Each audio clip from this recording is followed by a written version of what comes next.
In her book, When Friendships Hurt, Dr. Jan Yeager lists 21 types of harmful friends, but the 5 in this video are the easiest to miss. And the research shows that these fake friends increase our heart rate, our blood pressure, even when we think about them. But despite the damage they do, these friends are tough to identify and even tougher to leave. If you're new here, I'm Sanjeev, a cognitive scientist looking for ways to connect a little deeper with the people in our lives. But today, we're looking at 5 people we should stop being friends with, how to spot them, and how to deal with each one to move on in the healthiest way we can. Fake friend number 1 is the critic. This type is the easiest to miss because they seem like they want what's best for us. The critic is always giving us advice, pointing out ways we can improve, usually in the name of brutal honesty. Psychologist Jonas Webb explains that when someone declares themselves brutally honest, they're just giving themselves an easy out. They're informing us, yo, I'm about to hurt you and you should be thankful for it. And the worst example of the critic is when this criticism happens in group settings. It's often disguised as fun roasting. It's these rude jokes about how clumsy we are or all the issues we're going through in our relationship. And the research is clear that critics who use this kind of aggressive humor often have low self-esteem.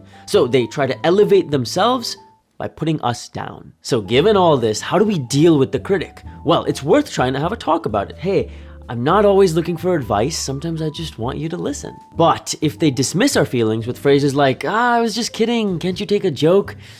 We gotta leave. Because critics will criticize anyone but themselves. Fake friend number 2 is the self-absorbed. This is one of the most common types and might be in your friend circle already. Hopefully it's not you. The self-absorbed friend is the one that we always text first. Or when we call, we talk about their life for an entire hour, but the moment we start talking about our problems, they suddenly have to leave. Healthy friendships are built on reciprocity. Sometimes I text first, sometimes you call, or we get each other things, or I make a YouTube video and you subscribe. But the self-absorbed friend rarely reciprocates. And it gets even worse. Have you had a friend who seems to have so many enemies?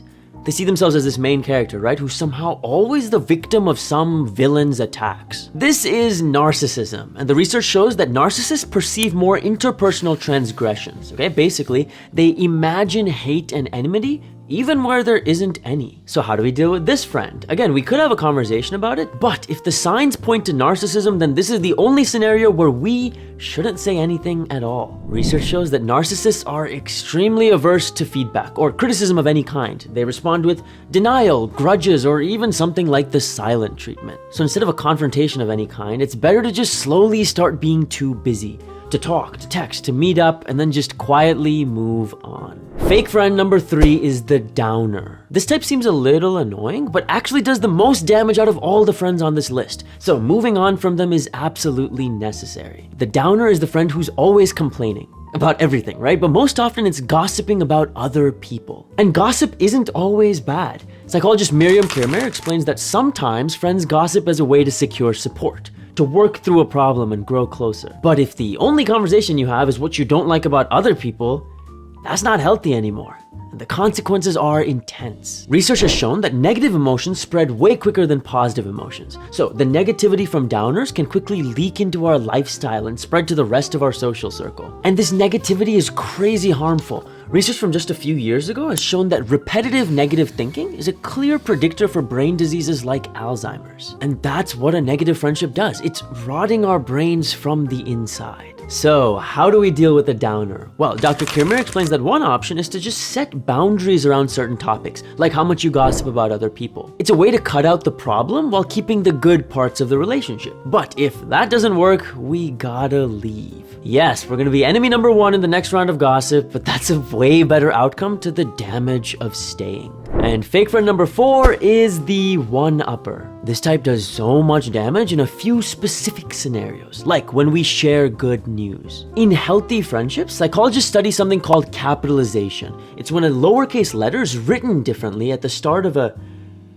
That's not right. Capitalization in psychology is when we capitalize on the successes of our friends by cheering for them. We congratulate them, we take them out to dinner, we increase their joy. The one-upper does the exact opposite. They minimize our accomplishments by bringing up some random accomplishment of their own, just to undercut our confidence and joy. And here's what's crazy, it's the same when we're going through rough times. Because in these cases, the friend tries to one-down us, minimizing our pain as, nothing too serious, or bringing up the time they went through something much worse. And the research shows that this comes from a place of low emotional awareness. A study from 2015 found that one-uppers overestimate how proud their audiences would feel and underestimate how annoyed people actually were. Which is why therapist Amanda Deverich says there's one key to dealing with one-uppers: resisting the urge to compete. We gotta make sure we don't get sucked into the status game, because a one-upper will even lie about themselves just to leave us in the dust. Last and definitely the least, number 5,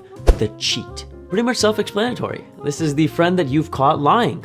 The friend who's tried to gaslight you, or even the friend you haven't caught yet, but somehow their stories never add up. And with all the other fake friends, it's worth waiting for a repeat offense, right? If someone gives us advice once, that doesn't make them a critic, right? It's gotta be a pattern. But with the cheat, catching them once is bad enough, because bro, how many other times have they gotten away with it? So how do we deal with the cheat? Well, psychotherapist Fran Walfish explains that cheats are also narcissists. They cannot handle criticism, so they're gonna blame us in any confrontation, or just make us feel guilty for even bringing it up. So it's better to be gracious and quietly leave them behind. But before we jump to any conclusions, we need to make sure that this person's actually lying to us, which is especially tough with the cheat because they're so good at this whole lying thing. So I've broken down 6 signs that someone's lying to us in this video.